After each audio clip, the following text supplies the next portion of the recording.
अब कौन सा क्वेश्चन करना है?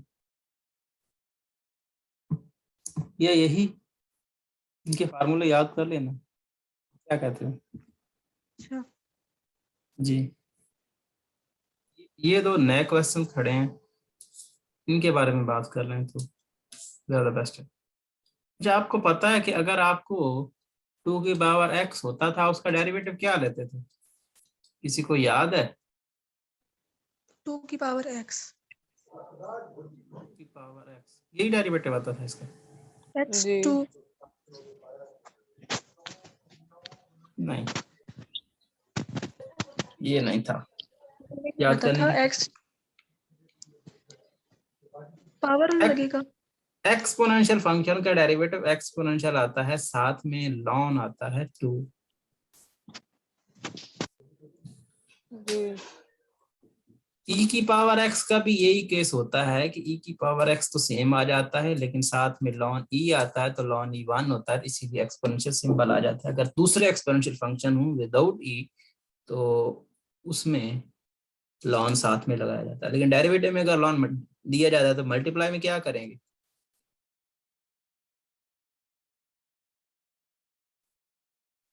क्या ख्याल है? जी यहाँ पे अगर हम इसकी बात करें 34 की, तो 34 एक्सपोनेंशियल फंक्शन ही है ना। जी जी किसी कांस्टेंट की पावर वेरिएबल है, तो इसका इंटीग्रेशन क्या आएगा? वही आएगा, पाई x माइनस 1, और अब डिवाइड होगा ln पाई, और लिमिट्स आपकी वही -1 से 0। क्या ख्याल है? जी ऐसा ही होगा ना? बाकी तो कर सकते हो। जी इस पे अगर 33 की बात करें तो ये सिंपल सा फंक्शन है, इसमें पावर रूल लगेगा, तो क्या आएगा? x pi minus 1 plus 1 divided by pi minus 1 plus 1। तो बेसिकली x की power pi divided by pi, limits लगा दो 2 से 4। ठीक है, जी कोई इशू है इसमें? नहीं, नहीं अब कौन सा किया जाए? ये आगे वाले इंक्लूड नहीं है, 39 से आगे भी। 39 से आगे इसमें आपसे पूछ क्या रहा है? देखो जरा ए और बी में क्या मांग रहा है आपसे।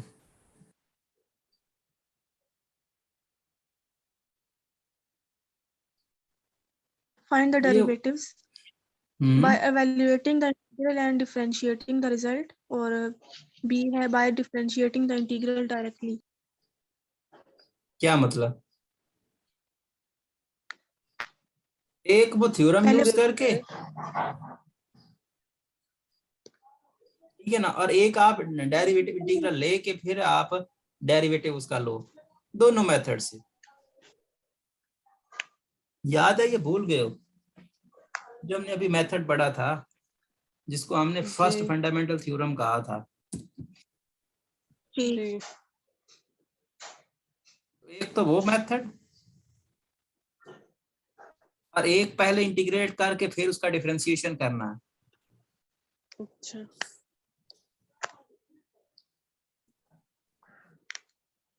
बताओ, इसका इंटीग्रल पहले लेके देखते हैं, फिर बात कर लेते हैं। इसके इंटीग्रल की बात करें,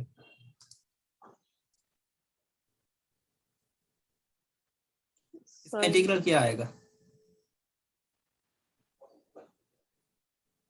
sign x, sorry sine sine sine t, sine t, limits आपकी 0 से स्क्वायर रूट एक्स। क्या ख्याल है? D over d x into, ये क्या आ जाएगा? Sine square root x minus sine है 0।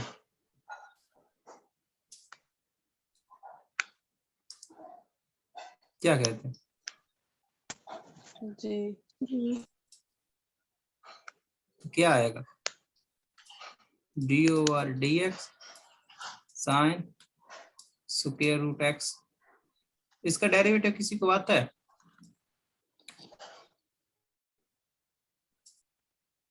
cos x मतलब cos स्क्वायर रूट एक्स, और square root x further derivative क्या होगा? सर शो ही नहीं हो रहा जो आप लिख रहे हैं।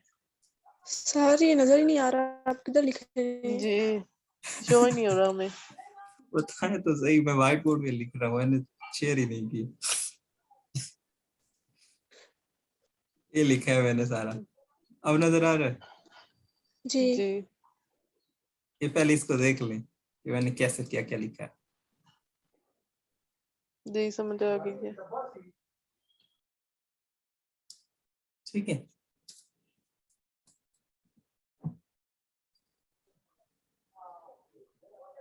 अच्छा।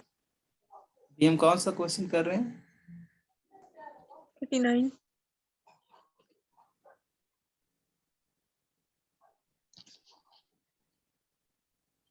सर ये बस इतना ही है? क्या?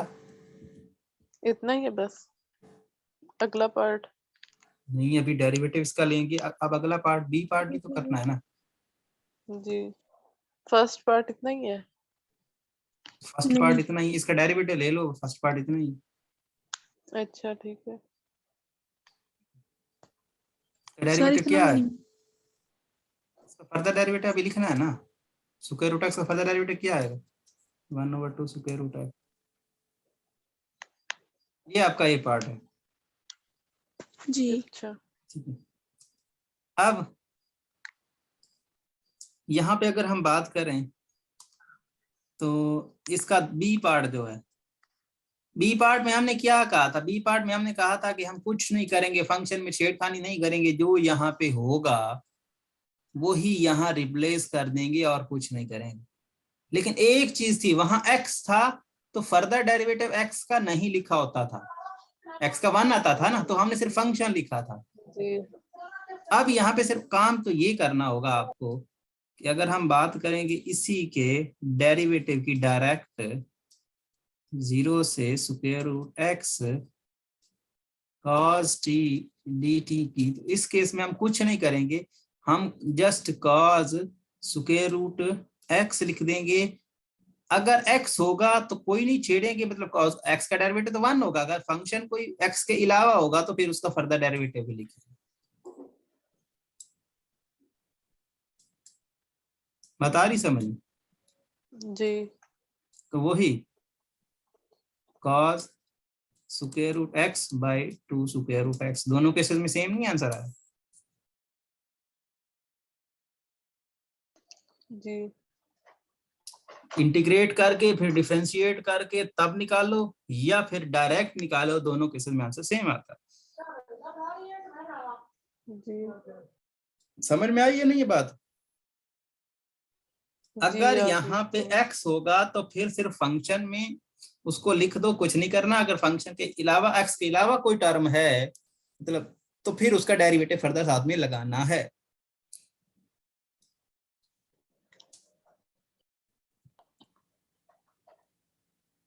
अब कौन सा किया जाए?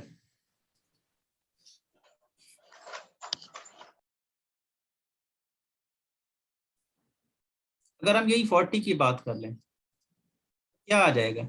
डायरेक्ट निकाल के दे रहा हूं, बाकी इंटीग्रेट और डेरिवेट करते रहना।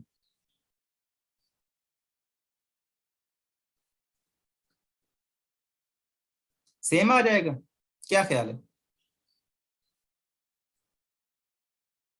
ऐसा ही है ना जी? जी और इसका further derivative D by D x into sine x, तो क्या आ जाएगा basically? 3 sine square x cos x. तो ये डेरिवेटिव आ जाएगा डायरेक्ट से, बाकी पहले इंटीग्रेट करके फिर डिफरेंशिएट कर लो तब भी यही आएगा। सही है? जी बाकी दोनों कर लोगे? जी 42 वाला 42 करवा दो। 42 डायरेक्ट लिख दो second square into tan theta और d over d theta into tan theta. तो कुछ नहीं करना, फंक्शन उठा के जहां y है वहां पे ये अपर एंगल जो है, अपर लिमिट जो है वो लिख देनी और अपर लिमिट तो फर्दर डेरिवेटिव ले लेना। तो tan का अच्छा। डेरिवेटिव क्या होता है? सेकेंड स्क्वायर और tan थीटा, तो ये आ जाएगा सेकेंड, इसका क्या आता है सेकेंड थीटा tan थीटा, ये आ जाएगा। बस इतना सा काम है। बाकी दूसरे केस में आप पहले इसका इंटीग्रेट करो, फिर डेरिवेटिव लो, फिर भी यही आएगा। अच्छा। अगर टेंशन हो रही हो तो यहाँ पर आपको ये करके देता हूँ। सेकेंड स्क्वायर की इंटीग्रेशन क्या है? tan y ना, जी लिमिट्स आपकी 0 से tan थीटा। अब लिमिट्स लगाओगे तो क्या आएगा tan into tan theta minus tan into 0। सो tan 0 क्या होता है 0 होता है, बाकी रह गया ये जी tan इंटू tan थीटा। अब इसका डेरिवेटिव क्या आएगा सेकेंड स्क्वायर, एंगल तो फर्क नहीं पड़ता ना, सिर्फ फंक्शन चेंज होता है, एंगल तो जी चेंज नहीं होता।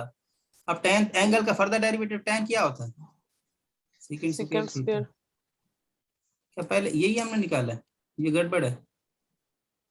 तो हमने लिया गलत है डेरिवेटिव, ये tan का डेरिवेटिव लिया गलत है। tan का डेरिवेटिव सेकंड स्क्वायर आता है,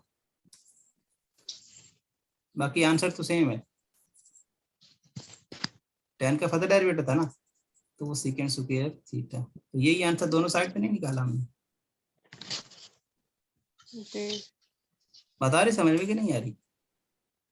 जी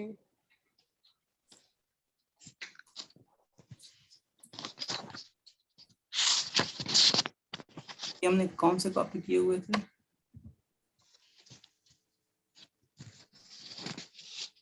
ये कितने करने हैं इसके?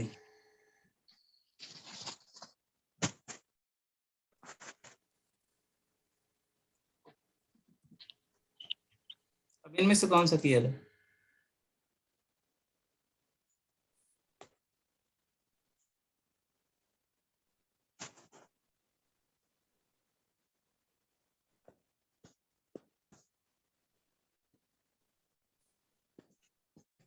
ये सारे कर लोगे?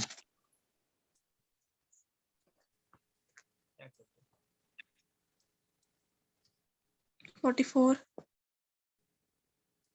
44 में क्या है? जहाँ पे है वहां पुट कर दो।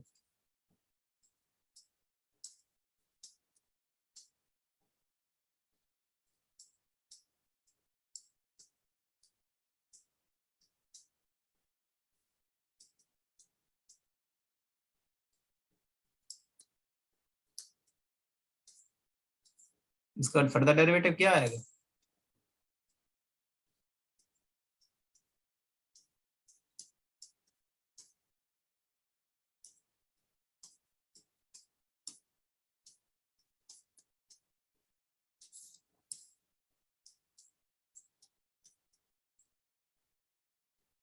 ये डायरेक्ट आ जाएगा, वैसे आप इंटीग्रेट करके देख लेंगे।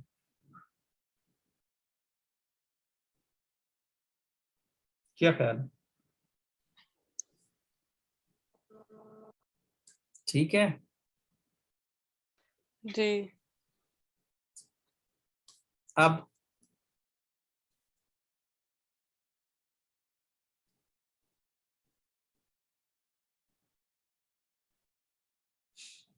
इस बार आपको सिर्फ डिफरेंशिएशन करना है, सिर्फ डेरिवेटिव लेना, डायरेक्ट ले लो। अच्छा जी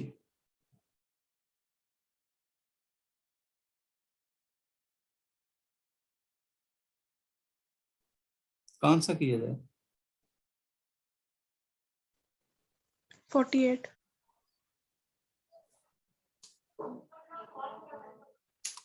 ठीक है, हम ना कितने करने हैं? दो फंक्शन मल्टीप्लाई हो रहे हैं, प्रोडक्ट रूल लगेगा। y dash which is equal to, अगर मैं x का डेरिवेटिव लूं और इसको छोड़ दूं 0 से x square sin t cube dt, कोई इशू है आप लोगों को?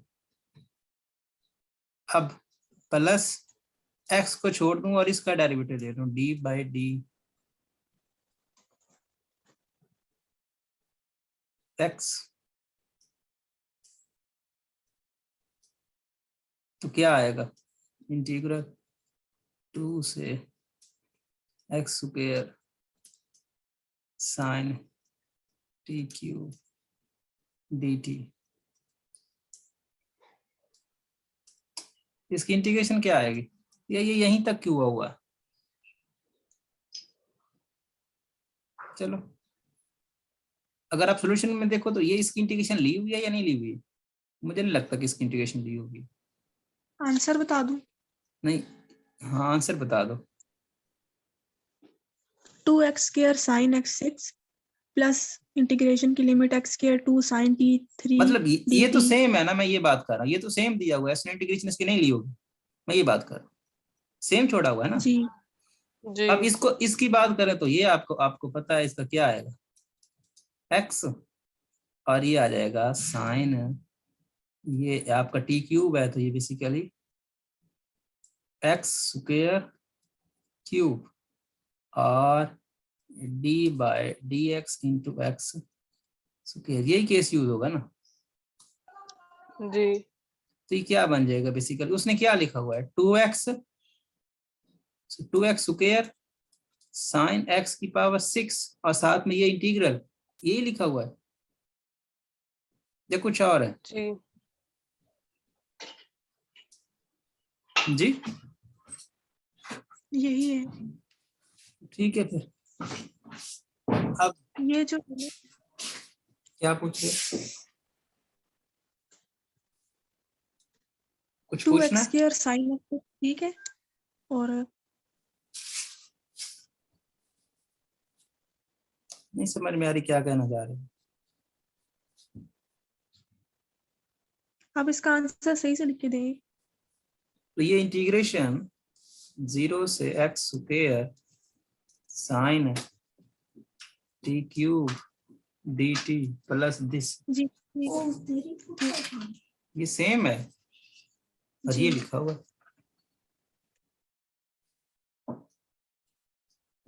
जी अब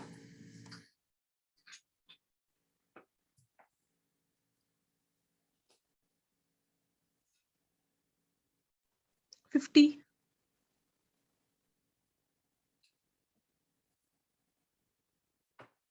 करने कहाँ तक हैं?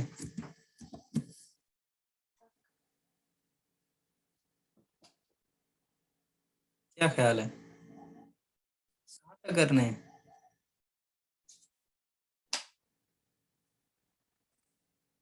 बताएंगे? 70।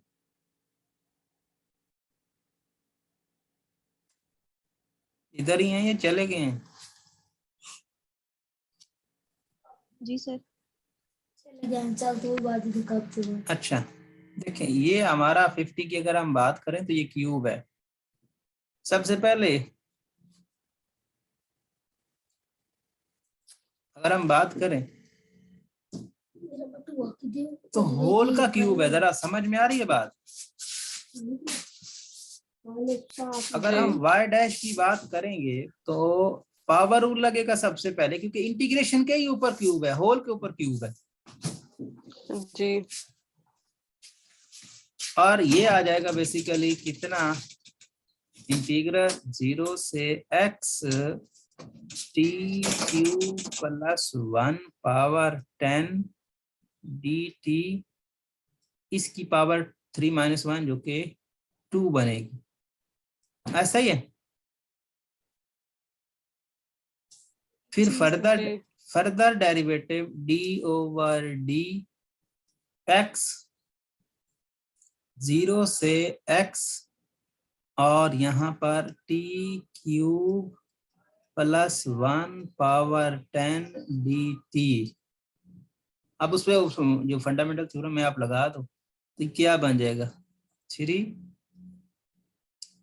0 से x t cube plus 1 power 10 इसका स्क्वायर और ये हो जाएगा बेसिकली x क्यूब प्लस 1। ये आंसर हो जाएगा। ठीक है, क्योंकि x का डेरिवेटिव फर्दर 1 है, वो लिखेंगे ही नहीं।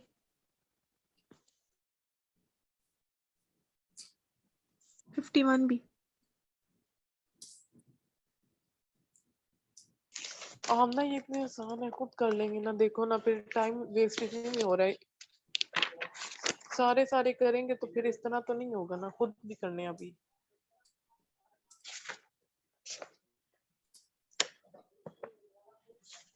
ये आपका सिंपल क्या आ जाएगा 1/1 minus sine square x cos x। तो इसका आंसर आ जाएगा 1, क्योंकि 1 माइनस साइन स्क्वायर क्या होता है, क्या होता है भाई, cos square x। cos square x का स्क्वायर रूट है, तो cos over cos which is equal to 1 आ जाएगा। क्या ख्याल है? और ये अब जो इसकी डोमेन दी हुई है, डोमेन को पहले हमने कभी छेड़ा है? ये तो साथ में डोमेन है बस, ठीक है। अच्छा ये उसकी कंटिन्यूटी के लिए क्या है, ये कंटिन्यूअस रहे, बाकी कुछ नहीं।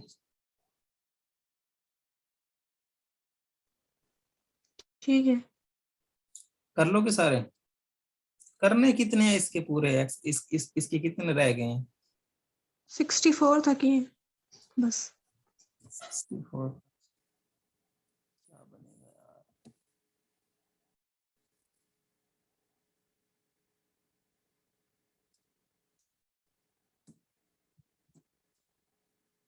रीड करें जरा, ये क्या नहीं क्या है इसकी।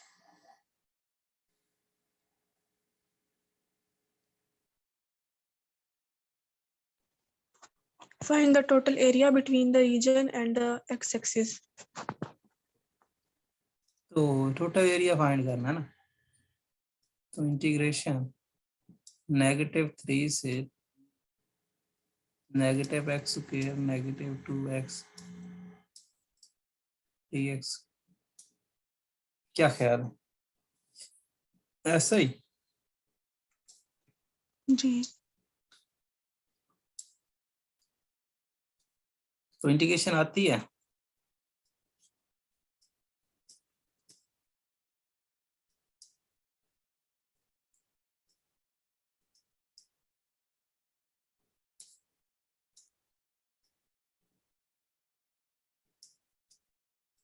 तो क्या आएगा?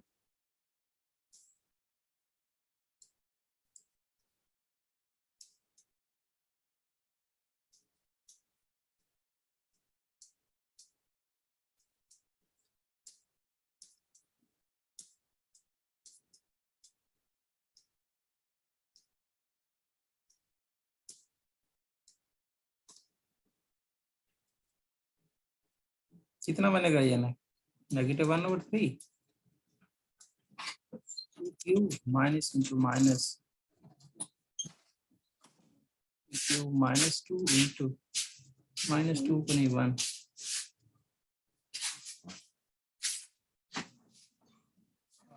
2 स्क्वायर माइनस इंटू माइनस 3 इसका स्क्वायर। क्या बनता है ये, देखो कैलकुलेट करो इसको।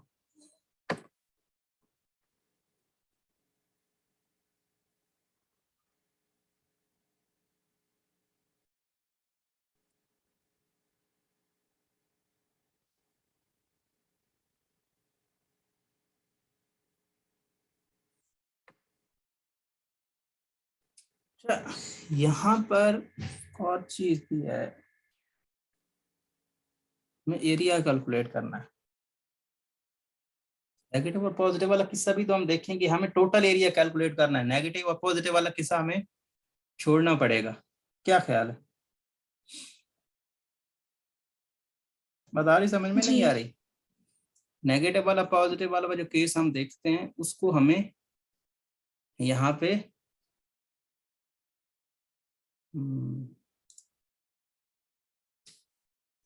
क्योंकि अगर हम इस तरह से करेंगे तो एरिया हमारा नेगेटिव और पॉजिटिव मिल मिला के कैंसिल हो जाएगा, हमें टोटल एरिया कैलकुलेट करना। ऐसा ही है ना? जी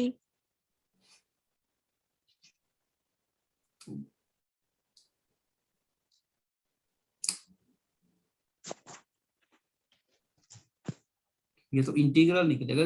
पिछले कल भी हम यही बात कर रहे थे कि अगर हम इंटीग्रल की बात करें तो और होती है, अगर टोटल एरिया की बात करें तो और होती है। टोटल एरिया में हमें हर हाल में पॉजिटिव रिजल्ट लेके आना होता है, क्योंकि एरिया हमारा पॉजिटिव होता है ना कि नेगेटिव होता है। क्या कहते हो? जी इसका मतलब ये हुआ कि हम जीरोस निकालेंगे और जीरोस पे फंक्शन को तोड़ेंगे। क्या ख्याल है?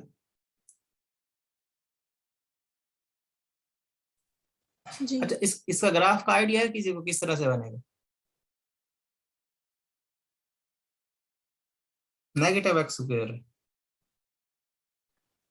जी ये जी डी शेप में बनेगा नीचे की तरफ।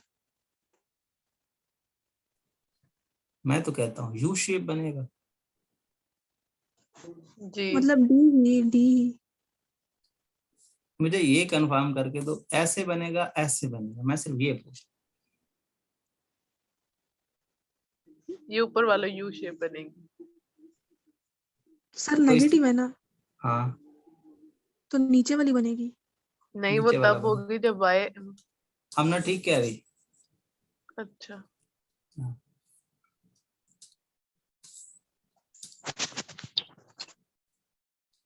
अच्छा, इसके जीरोस निकालो फिर, इसके जीरोस निकालो पहले, y को जीरो पुट करो। जीरोस अच्छा क्या, वो पॉइंट जहां पर हमारा ग्राफ एक्स एक्सिस को टच करेगा, वही ना? सर एक्स इज इक्वल 0 और -2। x इज इक्वल टू 0 और x इज इक्वल टू -2। -2। इसका मतलब ये हुआ कि अगर हम बात करें तो हमारा ग्राफ कुछ इस तरह से बनेगा, जो कि एक साइड जी पे 0 को टच करेगा, एक साइड पे किसको? -2। तो ये 0 होगी बेसिकली और ये -2 होगी। हमें एरिया क्या क्या कैलकुलेट करना है? between region and x axis। ये हम फिर से बनाते हैं, सही नहीं बना। क्या आपने कहा है 0 से -2 से 0, -2 से 0। ऐसा ही कुछ बनेगा ना? जी जी तो अगर हम इस ऐसे बनेंगे तो ये हमें इंटीग्रेट कहाँ से करना है, कहाँ से कहाँ तक?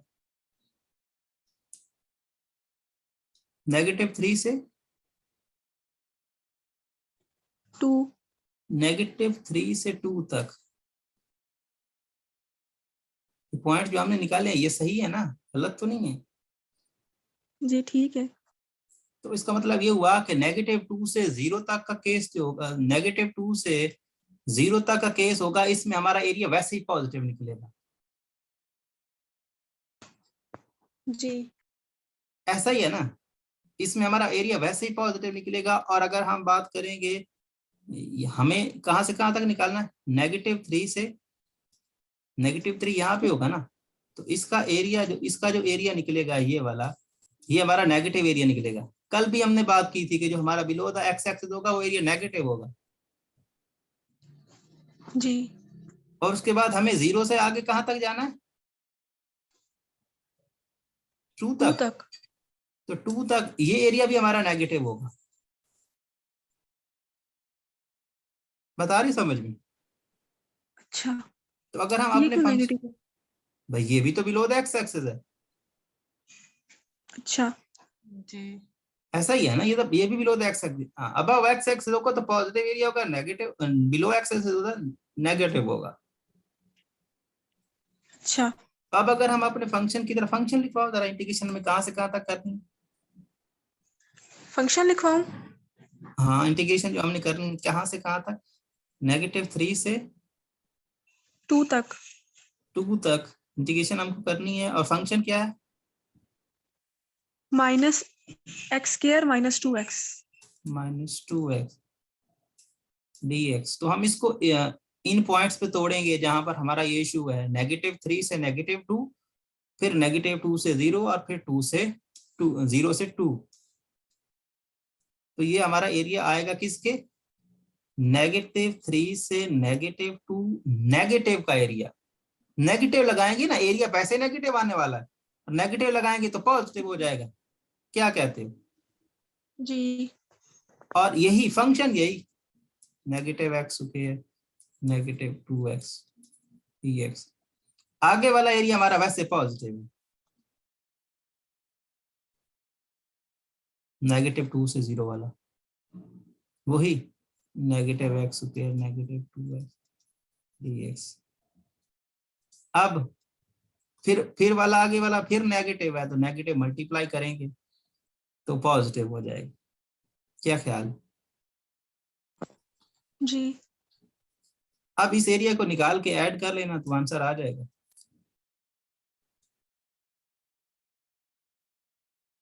क्या कहते हैं? अच्छा अब नेक्स्ट की बात कर लें, करने 60 तक है, इससे भी आगे हैं, थोड़ा बहुत आइडिया 4 दे और है। लेते हैं। इनमें से और कोई कौन सा बता दूं आपको, ये सारे वही है ना, ये बेसिकली ये पिछला ये भी स्क्वायर रूट वाला है, तो ये इसके भी दो पॉइंट्स निकाले ना, इसका ग्राफ भी वैसे ऐसे बनेगा। जी और ये 59x³ है, तो इसका कैसे बनेगा वेव शेप में? किसका? इसका वेव शेप बनेगी किसकी? x³ की। x³ का इस तरह से ग्राफ होता है ना, या इस तरह से। जी तो देख लेना कि क्या शेप बनती है, कहाँ से कहाँ तक पॉजिटिव आता है, कहाँ से कहाँ तक नेगेटिव आता है। अच्छा 60 जी, करवा दें। वही पॉइंट्स निकाल लेना, यहाँ पर आप इसका पॉइंट्स निकाल लेना, जीरोस निकाल लेना, जीरो से आपको पता चल जाएगा कि कहाँ कहाँ पे आपका ये एक्स एक्सिस को टच करके जा रहा है। अच्छा ठीक है, आपको तो सर जस्ट हिंट लेना है ना कि कहाँ से कहाँ तक एरिया पॉजिटिव होगा, कहाँ से कहाँ तक नेगेटिव होगा, तो उस हिसाब से आप देख लोगे। वैसे समझ ना आए तो आप वो क्रिटिकल पॉइंट्स वाला सारा भी ले सकते हो, लेकिन वहां पे आपको थोड़ा फिर आप समझना आपको भी मुश्किल हो जाएगा, ग्राफ देख लें तब ज्यादा आसान हो जाए।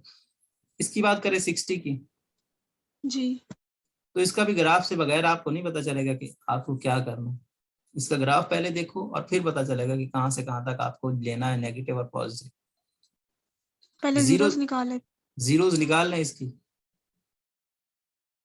तो जीरोस निकालेंगे तो क्या आएगा, x³ 1/3 - x, यहाँ पे which is equal to 0। सो अगर हम मैं इसकी x³ 1/3 को बाहर निकालूं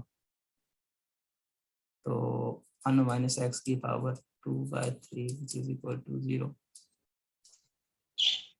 सो x which is equal to 0, एक तो ये आ जाएगा, एक आ जाएगा x³ 2/3 which is equal to 1,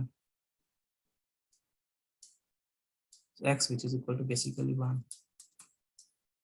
दो आ जाएंगे, एक 0 और एक 1, दो जीरोस आ गई हैं इसकी। क्या ख्याल? जी ठीक है, दो जीरोस आ गई। अब उस हिसाब से आप देख लेना आपको कहाँ तक, कहाँ जीरोस कौन सी हैं, एक 0 है और एक 1 है। तो आपको इंटीग्रेट करना होगा यहाँ पे कहाँ से कहाँ तक, -1 से -1 से 0 -1 से 0, जी। टोटल तो -1 से 8 होगा, लेकिन आपका -1 से 0, फिर 0 से 1, 0 से 1 और फिर 1 1 से से 2 8। 2 ये 1 से 2 8 कैसे 1 से 2 2 तो हमारा है ही नहीं ना, हमारा 0 कोई 2 है, हमारा या तो 0 है या 1 है, 2 है। जी अच्छा तो -1 से हम 0 तक जाएंगे, 0 से हम 1 तक जाएंगे और 1 से हम 8 तक जाएंगे। और चेक कर लें कि कौन सा अबव एक्स एक्सिस पे एरिया बन रहा है, कौन सा बिलो पे बन रहा है। जो अबव बन रहा है वो पॉजिटिव, जो बिलो बन रहा है वो नेगेटिव। अच्छा इस तरह से ये करोगे, क्योंकि टाइम एंड होने वाला है, 4 मिनट रह गए।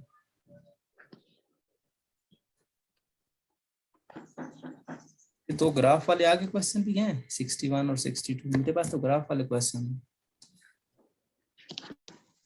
ये 64 तक है।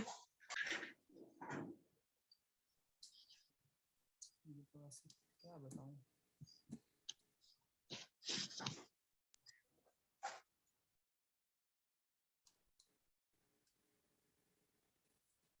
अच्छा अब देखें, हमें एरिया पहले केस में इसका फाइंड करना, क्या ख्याल है? जी अगर हम इस कर्व का एरिया फाइंड करें, टोटल एरिया होगा ना, तो टाइम ही नहीं है, मतलब क्या करें। टोटल एरिया अगर हम ये कैलकुलेट करें, यहाँ पर 0 से पाए तक, 0 से पाए 2 dx या dy, ये एरिया कैलकुलेट करें तो ये सारा एरिया कैलकुलेट हो जाएगा, ऐसा ही है। जी और अगर हम ये कैलकुलेट करें, ये जो फंक्शन है दूसरा, अगर हम यही एरिया यहाँ पर 0 से क्या करें, 0 से पाए कैलकुलेट करें, 0 से पाए कैलकुलेट करें 1 + cos x का, तो ये वाला एरिया कैलकुलेट हो जाएगा। क्या ख्याल है? जी जी तो अगर हम इसमें से, इस एरिया में से इसको निकाल दें, तो ये दरमियान वाला एरिया कैलकुलेट हो जाएगा। मतलब आपको क्या कैलकुलेट करना होगा, 0 से पाए 2 -1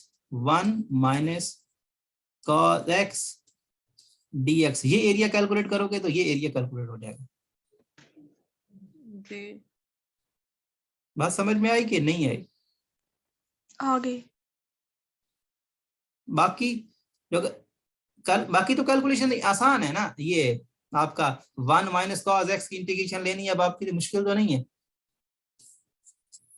जी अब ये नीचे है, इसके बारे में जरा देखो, इसके साथ क्या करोगे। अगर हम यहां से यहां तक π/6 से ये सारा एरिया कैलकुलेट करते हैं, ये वाला, ये यहां से इस कर्व का, ये कर्व है ना हमारी, ये कैलकुलेट करेंगे तो ये सारा कर लेगा। जी और ये क्या, कौन सी रेक्टेंगल है, ये मेरे ख्याल में हाफ इन्होंने मेंशन ही नहीं किया, लेकिन अगर हम इसकी बात करें तो ये बेसिकली, ये मेरे ख्याल में वो 1/2 लेगा।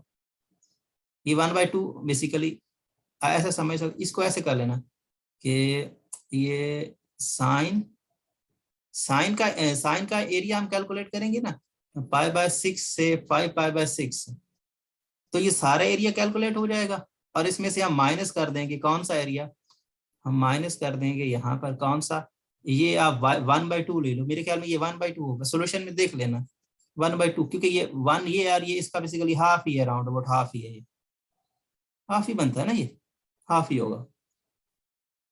तो 1/2 dx, इसको इंटीग्रेट करोगे तो ये एरिया आ जाएगा। ठीक है,